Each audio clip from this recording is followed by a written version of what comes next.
The distress beacon had been broadcasting for 11 days before anyone noticed. The frequency was wrong. Not wrong in the way a damaged transmitter goes wrong, not garbled, not fragmented, not bleeding static across adjacent bands.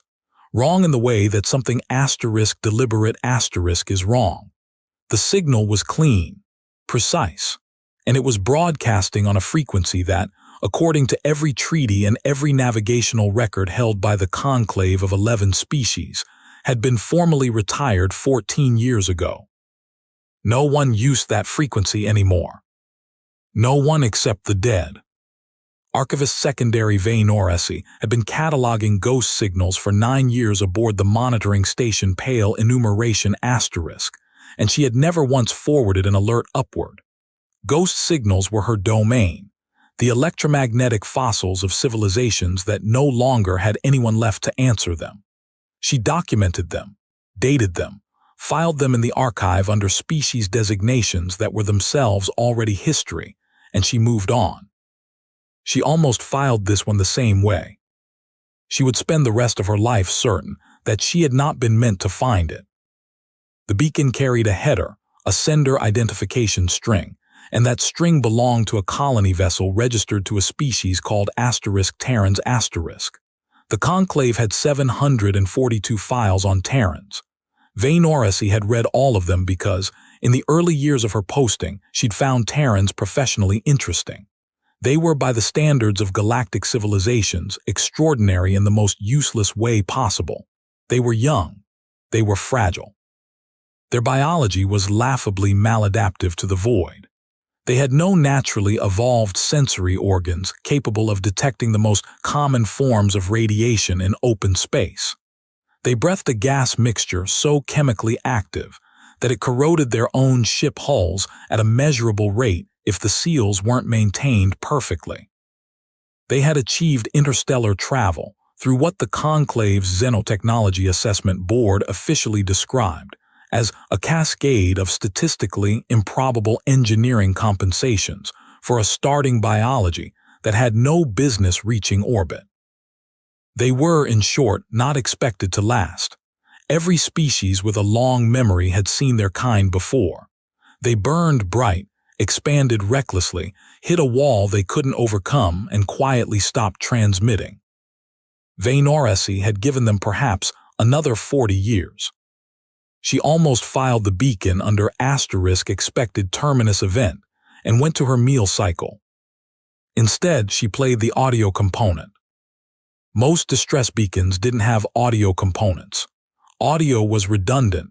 Compressed positioning data and hull status telemetry said everything an emergency signal needed to say. Including audio in a distress beacon was a Terran habit, a quirk that the Conclave's communication standards body had formally noted as unnecessary but harmless in a report from 8 years ago. The voice that came through the recording was female. The translation protocols rendered her words into Conclave standard with mechanical precision, but even through the rendering, something came through that the algorithm wasn't designed to handle. She sounded like she was choosing her words around something she refused to say aloud. This is Chief Coordinator Marin Voss, Colony Vessel Hesper's Wake **. We have sustained critical damage to our propulsion and life support. We are at coordinates, a pause, not of confusion but of careful deliberation. We are at the coordinates attached to this transmission. We have 412 survivors. I am broadcasting on the retired frequency because. Another pause, longer. Because I need whoever answers this to understand that we already know no one is coming. The recording ended. Noresi sat very still in her monitoring alcove for a long moment. Outside her observation port, the deep black of unoccupied space did nothing useful. She pulled up the attached coordinates. She cross-referenced them against Conclave territorial maps, shipping lane overlays, patrol route schedules. The ship was in the Vashan Drift, unclaimed, uninhabited, 41 light towers from the nearest monitored transit corridor. She cross-referenced the colonial registry. Hesper's Wake Asterisk was a generation vessel, one of those enormous, slow things the Terrans had been launching into the dark for the past 30 years, carrying settlers to the handful of marginally habitable systems they'd been allocated. 412 survivors. She ran the ship's registered capacity. Full complement, 890. She ran the timestamp on the beacon. 11 days old. The beacon had been broadcasting for 11 days before her automated flagging system had caught the frequency irregularity. 11 days. She forwarded the alert upward. The reply came back in 4 hours. The Conclave Patrol Division, 3rd Arm, noted receipt of the signal. They noted the location. They noted the Terran registry. They appended a formal assessment from the Deputy Coordinator of Emergency Response designating the Situation Asterisk Category 4 Non-Priority Asterisk, which meant members of a non-allied species in extraterritorial space, outside Conclave patrol routes, with no treaty obligation compelling response. The assessment recommended monitoring the frequency for additional transmissions and filing a notification with the Terran government through the standard diplomatic channels, which operated on a 40 to 60 day processing cycle. 40 to 60 days. Vaynoresi looked at the math. A ship that had already been drifting for 11 days. Life support critical. In the Vashan drift, where the nearest ambient energy source capable of being harvested was a brown dwarf barely worth the name, 41 light hours in the wrong direction. She filed a secondary alert, which was her right as Archivist Secondary. She flagged it Priority Amber. She wrote, in the formal notation field that was supposed to contain only procedural observations, 412 people, 11 days. Please advise on escalation path. The secondary alert received an automated acknowledgement. Nothing else came. 12 days after the beacon began broadcasting, 1 day after Vaynoresi filed her secondary alert, a ship appeared on the long-range sensors of the monitoring station Pale Enumeration Asterisk. It had not been there 20 minutes before, or rather, and this was the detail that would occupy Vaynoresi's professional mind for months afterward, it had not been asterisk detectable asterisk 20 minutes before. The sensor logs, when she reviewed them obsessively later, showed no transition from absence to presence. No approach vector, no deceleration signature. One moment the Vashan drift contained one damaged vessel drifting on a dead heading. The next moment it contained 2. The second vessel was large. Not large by the standards of conclave dreadnoughts, which were genuinely enormous in the way that only something designed by committee across 7 centuries tends to become, but large by any reasonable standard. The drive signature it emitted when it began moving toward Hesper's Wake Asterisk was unlike anything in the Conclave's recognition database. The energy pattern didn't match any known propulsion system. It didn't match any asterisk-classified asterisk propulsion system either. Vaynoresi had clearance to access those records, and she pulled them all in the 17 minutes she spent trying to identify what she was looking at. She couldn't. She sent another alert. This one, she marked priority red, which she had never done before, which in 9 years of service she had never had cause to do. She also, against protocol, and on an impulse she couldn't afterward fully explain, opened a passive listening channel on the frequencies adjacent to the unknown vessel's drive signature. And she heard it. Not a distress beacon, not a navigational broadcast, not any kind of signal she had a category for. Music. Warship Asterisk Riven Meridian had been in fold transit for 6 days when her captain received the redirect.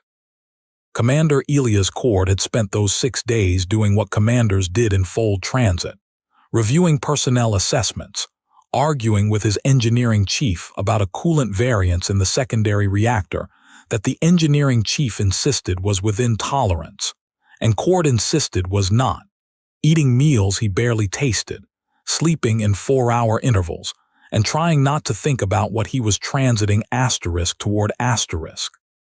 The redirect came through on a channel Cord hadn't used in 3 years. That alone told him most of what he needed to know before he opened it. The rest he learned in 45 seconds. Captain, his comms officer, Lieutenant Sira Nakai, was standing in his doorway, not sitting at her station and transmitting through the ship intercom, but physically standing in his doorway, which she had never done before at 2:30 ship time. You need to see this now. He read the coordinates, he read the registry, he looked at the timestamp. 12 days, he said. Yes, sir. He didn't say anything else for a long moment. He was doing the math that Vaynoresi had done. He was also doing additional math, the math of fold transit duration, of drive output versus hull stress, of what you asked a ship and crew to survive in order to cut a 6-day transit into something shorter. How many of our people are on that ship? He asked. Hesper's Wake asterisk was allocated 412 settlers, sir. The beacon says 412 survivors, so. How many of asterisk are people? Cord said again, and his voice hadn't changed in pitch or volume, but Nakai stopped. All of them, she said quietly, all 412. Cord folded the message. Wake the crew, all stations. Tell Chief Alohan I need every gram of output the secondary reactor can give me, coolant variance be damned. The fold stress calculations at that output. I know what the calculations say, Lieutenant. He was already moving toward the bridge. Do it anyway. Vaynoresi watched the unknown vessel approach asterisk Hesper's Wake asterisk at a velocity that her instruments initially rejected as a sensor error. She ran the calibration twice. The instruments were functioning correctly. The vessel was decelerating from a speed that should not have been achievable given the drive output she'd recorded at its first appearance. The physics didn't cohere. She added this to a growing list of things about the situation that didn't cohere. When the vessel matched velocity with Hesper's Wake and the first communications exchange began, intercepted easily on the open audio band, the Terrans apparently didn't believe in encrypting. Vaynoresi's translation protocols handled the language without difficulty. It was standard Terran, the same language as the beacon. A voice from the unknown vessel, Commander Voss. This is Elias Cord, Riven Meridian asterisk. We have you on visual. We're coming alongside. 12 full seconds of silence from asterisk Hesper's Wake asterisk. Vaynoresi found herself holding her breath, which was physiologically unnecessary for her species, but had become a habit she developed from processing too many Terran cultural records. Then Captain Cord, Voss's voice, 12 days older than the beacon, quieter or perhaps just depleted in some way the translation algorithm wasn't equipped to render. I need you to know I broadcast on the retired frequency because I didn't want anyone to feel asterisk obligated asterisk. Another pause from Cord's end. When he responded, his voice had an undertone that the algorithm labeled asterisk undetermined emotional register and gave up on. I know why you used that frequency, Commander, he said. We're still here. Vaynoresi filed a priority red addendum. In the formal notation field, she wrote, the unknown vessel appears to be Terran military.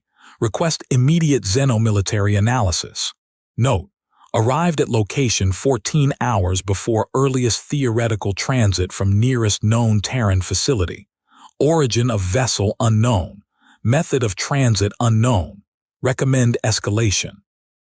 Then she kept the listening channel open and stayed at her station, which she hadn't left in 19 hours, and she watched.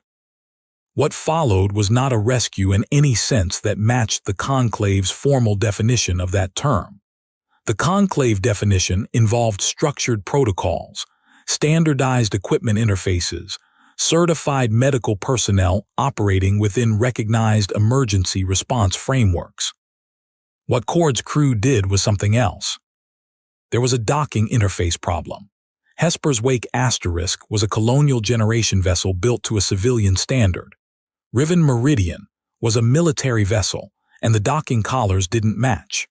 This was, in the Conclave's assessment, the kind of problem that took a minimum of 48 hours to resolve through emergency fabrication of adapter hardware, assuming the facilities to fabricate were available, which on a damaged colonial vessel they demonstrably were not. Cord's crew resolved it in 4 hours. Vanoresi could not determine from her sensors precisely how they resolved it. She had a partial picture from the thermal signatures, cutting equipment, several points of what appeared to be significant physical stress on the hull joins, and a better picture from the audio intercepts that continued to stream in unencrypted across the open band. What she could determine was that the solution involved something that was either a brilliant improvisation or a procedure they had for exactly this situation, and she couldn't tell which, and that uncertainty bothered her more than the problem itself. She heard, during those 4 hours, a voice she didn't recognize, male, speaking faster than the translation algorithm entirely preferred. "Sira, I need the adaptive coupling from secondary airlock maintenance, and someone get me a welder and whoever's least valuable right now." "That's a terrible way to volunteer people for things," Nakai's voice answered. "Good thing I'm not asking then." A third voice, the engineering chief whose arguments with Cord over the reactor she'd been following since the intercept began. "I'll do it. Someone has to." The welder and the coupling and the person described as least valuable went somewhere Vanoresi couldn't track precisely.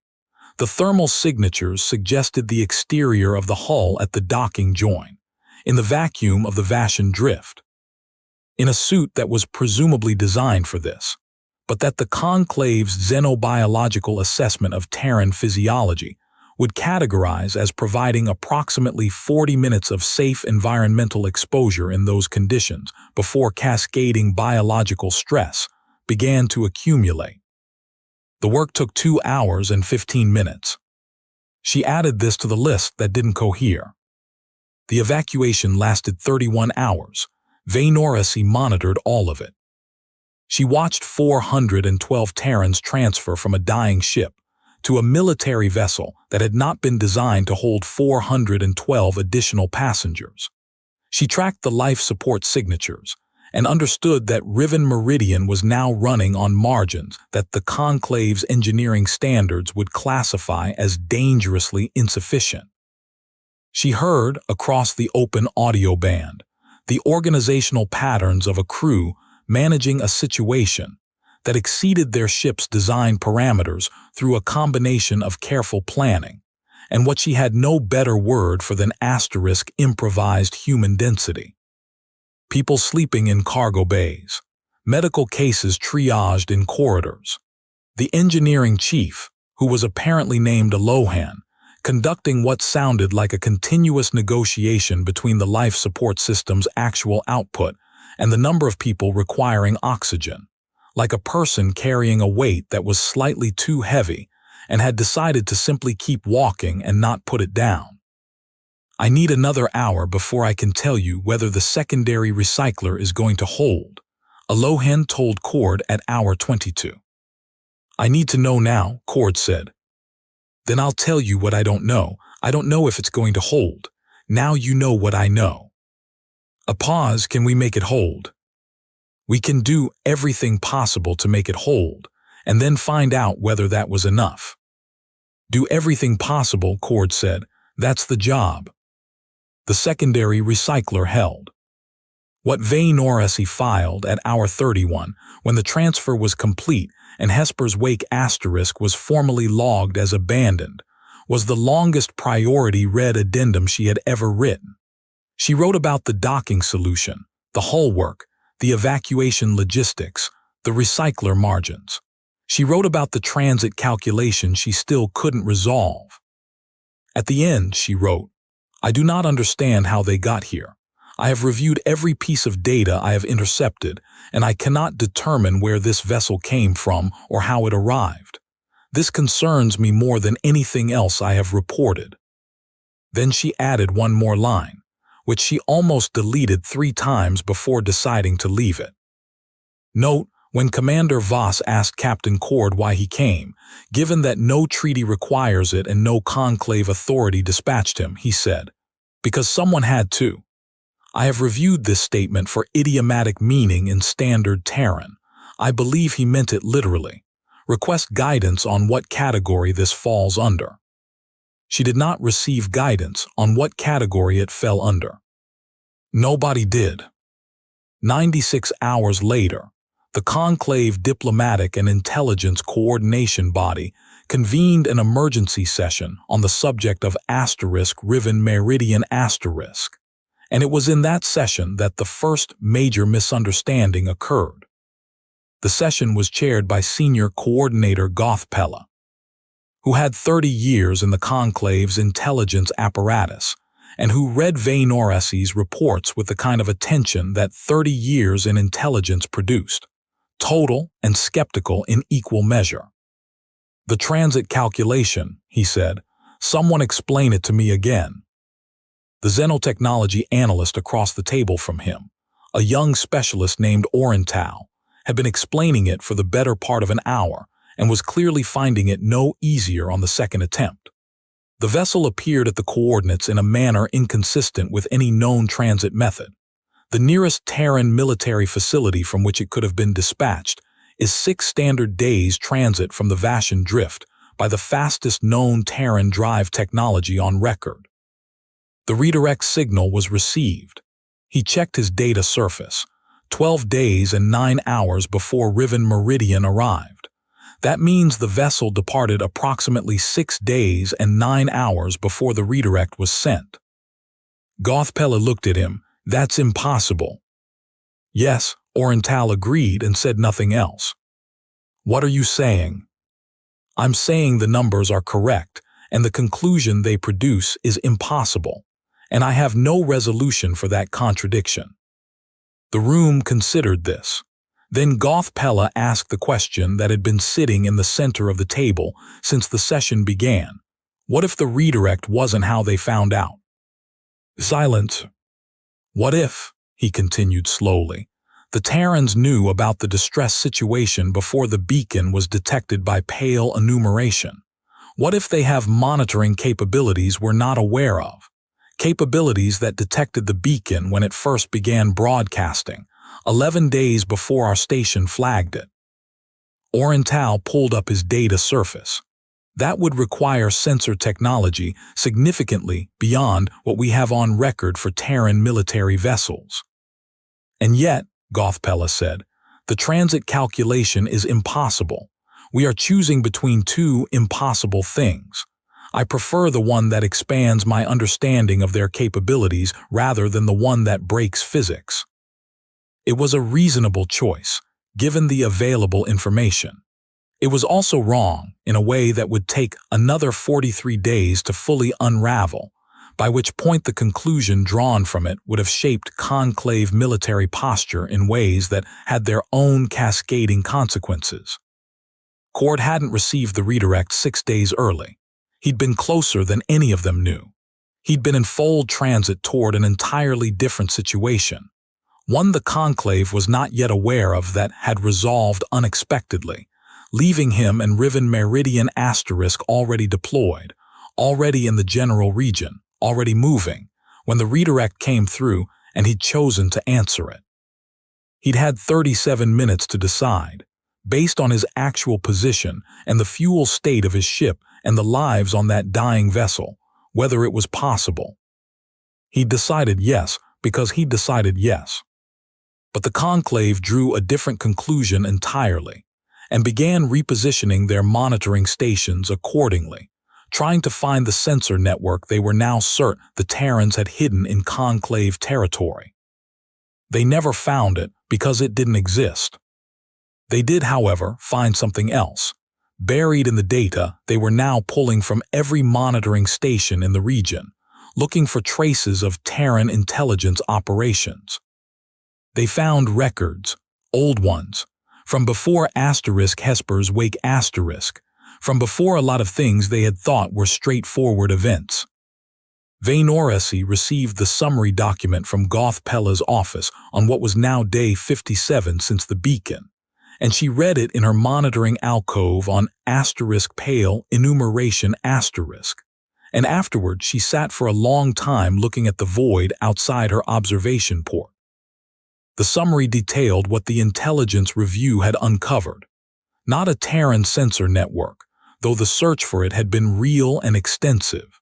Instead, the analysts pulling archived data from monitoring stations across a wide stretch of conclave-adjacent space had found a pattern they hadn't been looking for.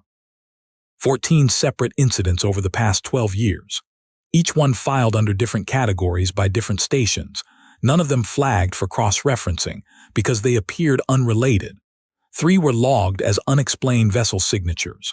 4 were logged as anomalous energy readings with no identified source. 2 were logged as possible sensor drift events later marked as confirmed drift. The remaining 5 were logged under a category Vainoresi knew well, ghost signals. When you laid them all on a single map and applied timestamps, the pattern that emerged was not ghost signals or sensor drift or unexplained readings. It was routes, transit routes, regular, methodical returning. The same signatures, or statistically similar ones, appearing repeatedly across 12 years in a corridor of space that contained.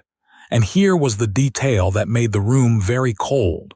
That contained the systems and stations and shipping lanes the Conclave used for military logistics. Someone had been mapping them. The Intelligence Division's conclusion was swift and alarming. The Terrans had been running covert reconnaissance operations through Conclave military space for over a decade.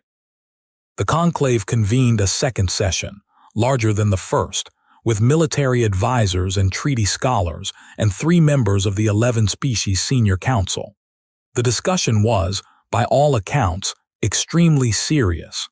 Words like *provocation and *strategic positioning were used with the measured weight of people who understood what those words meant in practice. Goth Pella received a full briefing on *Riven Meridian and integrated it into the new threat assessment with grim efficiency. A warship that could appear from nowhere. Transit capabilities beyond the known record. A decade of covert operations in Conclave military space. An apparently routine rescue that had taken place in conditions that required extraordinary capability to execute. All of it formed a picture that the Conclave's military analysts found cohesive and deeply concerning. Vainoresi finished reading the summary. She pulled up her own records, the 14 incidents, the routes they implied. She looked at them for a long time. "That's not military," she said aloud, to her empty monitoring alcove to the void outside her port. She wasn't certain yet. She needed more data, but something about the spacing, the cadence, the fact that the routes didn't converge on military targets but rather ran parallel to the shipping lanes in a way that served no strategic reconnaissance purpose she could identify. She filed a query with the Diplomatic Intelligence Archive. She requested full records on Terran colonial vessel routing for the past 15 years.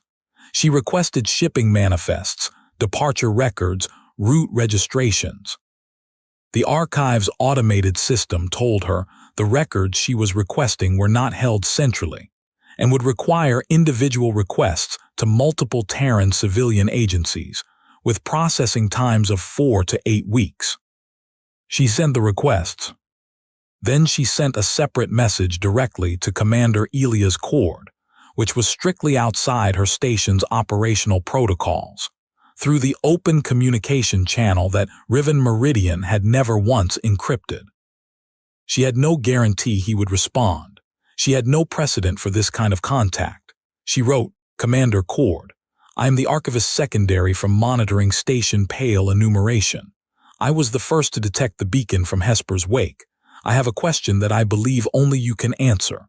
The transit calculation for your arrival does not resolve correctly under any model we have applied to it. I am aware your command has offered no explanation. I am not requesting a classified disclosure. I am asking you, was there something in that transit calculation that your own crew found surprising? She sent it and did not expect a response. The response arrived in 11 hours. It was brief. Commander Cord wrote in unencrypted plain text in the same channel, Archivist Noresi. The calculation surprised no one on my crew. We knew the margins. We ran the jump anyway. I understand why it looks impossible from outside. From inside, it looked like the only option. There are no other mysteries to solve there. She read it 3 times. Then she requested an urgent personal meeting with Senior Coordinator Gothpella. The meeting took place in a secure chamber on the Conclave's regional command station. Noresi had never been in a secure chamber before. It was smaller than she'd imagined, and the walls had a particular quality of acoustic absorption that made her own voice sound strange to her. Gothpella was older in person than in his official recordings. He had the eyes of someone who had spent decades deciding which threats were real. He listened to her speak for 8 minutes without interrupting. When she finished, he said, "You think we're wrong about the reconnaissance routes. I think we may have identified a pattern that's real, but assigned it the wrong meaning," she said carefully. "The routes don't target military logistics in any operationally coherent way. They run alongside civilian corridors. They repeat at intervals that match civilian shipping cycles, not military reconnaissance cycles. If I had to assign a function to them based purely on behavioral evidence rather than assumption, then assign it. They look like someone checking whether corridors are safe," she said. "Not for military transit, for passenger vessels, for civilian ships moving slowly through unfamiliar space." Gothpella looked at her. "You're suggesting they've been running route safety surveys in our space?" "Without authorization, yes. For 12 years. That's when the Terran colonial expansion reached a volume at which the adjacent space became regularly transited. The timing correlates." A long silence. Gothpella's expression was doing something she couldn't read. "If you're right," he said slowly, "then we repositioned monitoring stations looking for a military intelligence network that doesn't exist. And the actual explanation is that they've been quietly checking routes for their passenger ships because they don't trust our published safety data. Or, Noresi said, because they know their ships aren't fast enough to survive if a route turns out to be unsafe, and they've been doing their own verification rather than relying on ours, because," she hesitated, "because they know that no treaty requires us to verify routes for them." Gothpella stood up. He walked to the far end of the small chamber and stood there for a moment with his back to her. When he turned around, his face had settled into something heavier than it had carried when she walked in. "You understand what you're telling me," he said. "It wasn't a question." "I understand part of it," she said. "You're telling me," he said, "that for 12 years Terran vessels have been running undetected through space we were certain we monitored completely. Not hiding military assets, not gathering military intelligence. He stopped. Just quietly making sure their civilians would be safe. Doing it without asking permission because they assumed the answer would be no, or that it wouldn't matter." "Yes," Noresi said. "And we missed it for 12 years. The silence that followed was not comfortable. "Request confirmation of your civilian shipping data when it arrives," Gothpella said finally. "Submit nothing through normal channels until then. I need to brief the senior council before this becomes a current intelligence item in general circulation." He paused. "Because if you're right, the current threat posture we have toward Terran military capability is based on a misreading, and there are decisions being made right now based on that posture." "What kind of decisions?" Noresi asked. He looked at her steadily. "The kind that, if your data comes back the way I think it will, were decisions we should not have been making." She left the chamber and went back to *pale enumeration, and sat in her monitoring alcove, and looked at the void and thought about all of it. 12 years. Routes run quietly through unfamiliar space, checking it was safe, by a species everyone was certain wasn't long for the galaxy. A warship that had appeared from nowhere and whose captain had said because someone had to and meant it, and whose engineering chief had spent 31 hours doing math against the edge of what the machines could survive. She thought about the beacon, the retired frequency. I need whoever answers this to understand that we already know no one is coming. She thought about what it meant to broadcast that, to already know and to broadcast anyway. The shipping data arrived 31 days later. It confirmed everything. The routes were civilian survey paths, correlating precisely with colonial shipping cycles over a 12-year period. The vessels running them were small, fast scouts operating under commercial registry, crewed by 2 to 4 people, making transit runs on thin margins through corridors adjacent to conclave space to verify obstacle data, radiation pockets, gravitational variance, anything that might threaten a slow colonial generation ship that couldn't afford to be wrong. They had done it for 12 years, hundreds of survey runs, undetected because they weren't trying to hide from any specific surveillance. They just moved quietly because moving quietly was cheaper and quieter didn't require explaining yourself to anyone. Not one of those survey vessels had been armed. Not one of them was registered to a military branch. Every single one was registered to a Terran civilian consortium, called the *Hesper Colonial Navigation Group *. Hesper, the same name as *Hesper's Wake *. Vanoresi sat with that for a long time. Then she pulled the registry for the navigation group and found what she half expected to find. It had been founded by a small group of colonial settlers who had, 22 years earlier, lost a generation ship in the Vashan Drift. Not Hesper's Wake *, a different ship, before Hesper's Wake *, before anyone was running surveys. A ship that had hit a navigational hazard that published conclave route data had not recorded, because no treaty required the conclave to maintain those records for species not yet formally recognized as members. The ship had been called *Hesper's Promise *. There had been no one to answer that call.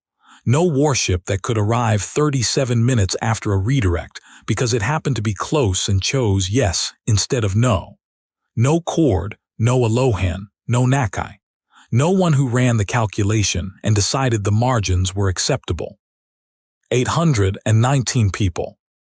The Colonial Navigation Group had been founded in the year following the loss of Hesper's Promise by the survivors. The small advance party that had traveled separately and arrived to find nothing but debris and a silence where 819 people had been. They had founded the navigation group because they had decided that if the conclave wouldn't verify the routes, they would. They had done it for 22 years, 12 of which fell within detectable range of conclave monitoring, and they had done it without authorization or acknowledgement or permission, because they had decided that the alternative, not doing it, was not something they were willing to choose. Because Hesper's Promise had proved what not doing it cost. Vanoresi wrote up her findings and sent the complete package to Gothpella. At the end of her report she wrote, "I now understand what category Commander Cord's statement falls under. It is the same category as the navigation group. It is not strategic. It is not political. It is something else. I have been reviewing Terran cultural records for 9 years. I do not have a conclave standard term for the category. The closest approximation I have found in our archives is an entry from the cultural notes on Terran religious and philosophical traditions. The entry reads, "The Terrans have a concept, applied in practice rather than theory, which can be translated roughly as, if not me, who? If not now, when?" The entry was filed under minor cultural curiosity 9 years ago. I am recommending it be refiled. The senior council session on the Terran matter lasted 4 days. By the end of it, the conclave had revised its threat assessment of Terran military capability entirely. Not because the threat had disappeared, Riven Meridian was real. Its capability was real, and what Cord's crew had done in the Vashan drift was real. But the threat had been reframed, recontextualized, reassigned to a different part of the danger taxonomy. The part reserved for things that were dangerous because they were unpredictable. Not strategically unpredictable, not in the way an enemy keeps its plans hidden, unpredictable in a deeper sense, in the sense that they could not be reliably modeled because the models kept assuming a logic that didn't apply. A conclave military vessel, dispatched to a rescue scenario with insufficient margin, would calculate the risk to its crew and ship against the probability of mission success and the treaty obligation compelling the mission, and produce a recommendation. The recommendation would be implemented or overridden through a chain of authority with defined parameters. Cord had received a redirect, calculated margins that said asterisk possible, and acted on asterisk possible as though it were asterisk certain. Because the alternative was 8 days of processing time in a bureaucratic queue, while 412 people counted their remaining oxygen. There was no treaty obligation. There was no chain of authority. There was a man who ran the calculation and decided that possible was enough and moved. The conclave found this difficult to quantify. They found the navigation group more difficult. 22 years of survey runs because 819 people had died, and the people who'd loved them had decided that was not acceptable as a permanent condition of existence. No compensation, no formal recognition, just small ships running through unfamiliar space, checking that it was safe because someone had decided that was the job now. One of the senior council members, a species representative who had been in governance for 6 decades and had seen the rise and fall of 3 interstellar civilizations, said during the 4th day of session, "They are not dangerous because they are strong. They will be strong eventually, perhaps, but that is not what concerns me." The session had gone quiet in the way that sessions go quiet when someone says the true thing. "What concerns me," she continued, "is that they are not responding to incentives in ways we can model. We can model strength. We can model desperation, ambition, aggression. We can model altruism when it serves survival. We have frameworks for all of these." She paused. "I do not have a framework for a civilization that looks at 819 dead and responds by quietly checking routes for 22 years, in secret, with no expectation of acknowledgement, because they decided it needed to be done." No one in the session offered a framework. On the day that the senior council session concluded, Vanoresi was not in a session. She was in her monitoring alcove on *pale enumeration*, as she almost always was, watching the long dark. She had received that morning a message from Commander Cord, a second one, unsolicited, in the same open, unencrypted channel. It read, "Archivist Vanoresi, I've been told through informal channels that the conclave has been looking into the navigation group. I want you to know that what you probably found is accurate, and I want you to know that the people who ran those routes knew exactly what they were risking. Some of them knew the people who died on Hesper's Promise personally. Some of them were on the advance party that arrived to find the debris. None of them asked to be acknowledged. None of them expected to be. I'm telling you this not because I think it changes your analysis, but because I think you should know that the people doing it understood what they were doing." She sat with that for a long time. Then she wrote back, "Commander, I have one more question. You said the transit calculation didn't surprise anyone on your crew, that you ran the jump because it was the only option. I understand that, but I want to know, in the 37 minutes between receiving the redirect and initiating the jump, was there a moment where it was not certain you were going to answer?" She sent it. The reply took 3 hours this time. When it arrived, it was 4 words. "Yes, 1 bad minute." Vanoresi read it. She looked out at the void. She thought about 1 bad minute, sitting at the center of 37, while the math said *possible, and 412 people and 11 days, and the name on the dead ship hung in the space between possible and yes. 1 bad minute. And then, on the other side of it, a crew being woken at 2:30, a coolant variance running past its tolerance, a hull being welded in a vacuum, a recycler being argued into holding by a woman who gave it everything possible, and then waited to find out if that was enough. She thought about all the things the conclave had been almost certain of. Young species unlikely to last, no business reaching orbit, expected terminus event, Category 4 non-priority. She thought about Hesper's promise and Hesper's wake and the navigation group running routes for 22 years in quiet, and Cord sitting with 37 minutes and 1 bad minute, and coming out the other side of it moving. She thought about the last thing Voss had said after the transfer was complete, after all 412 people were aboard Riven Meridian, and the dead ship was left behind in the Vashan Drift. Vanoresi had been listening on the open band. She'd caught it. Voss had said to Cord, to whoever was in earshot on the bridge, "I want you to know I didn't expect this." Cord had said, "I know you didn't. Why did you come anyway?" And Cord had said, not as a platitude, not as policy, not as anything other than simple fact from the other side of 1 bad minute, because the people behind me were counting on me too. Vanoresi had understood the grammar of that sentence in the moment and filed it under asterisk idiomatic and moved on. She understood it differently now.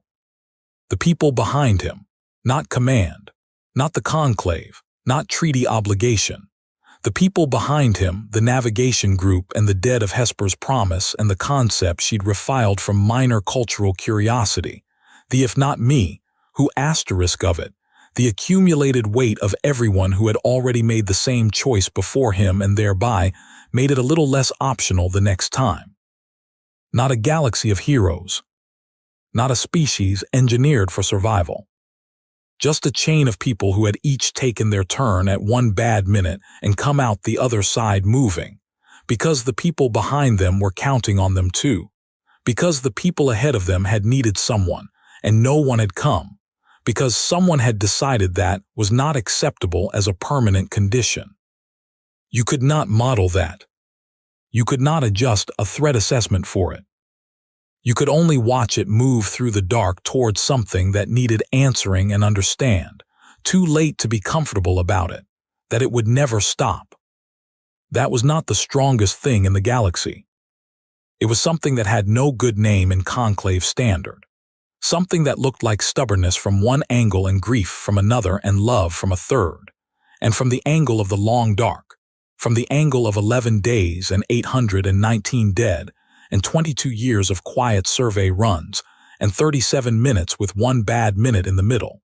It looked like the only force in known space that did not require the situation to be winnable before it decided to move. Outside Vanoresi's observation port, the Vashan Drift was dark and quiet. Somewhere in it, Hesper's wake asterisk was still drifting. She would drift there for a long time. Long after the bureaucratic processing cycles caught up, long after the diplomatic notes were filed and acknowledged and archived, long after the conclave finished deciding what category to put all of this in. The beacon had stopped broadcasting.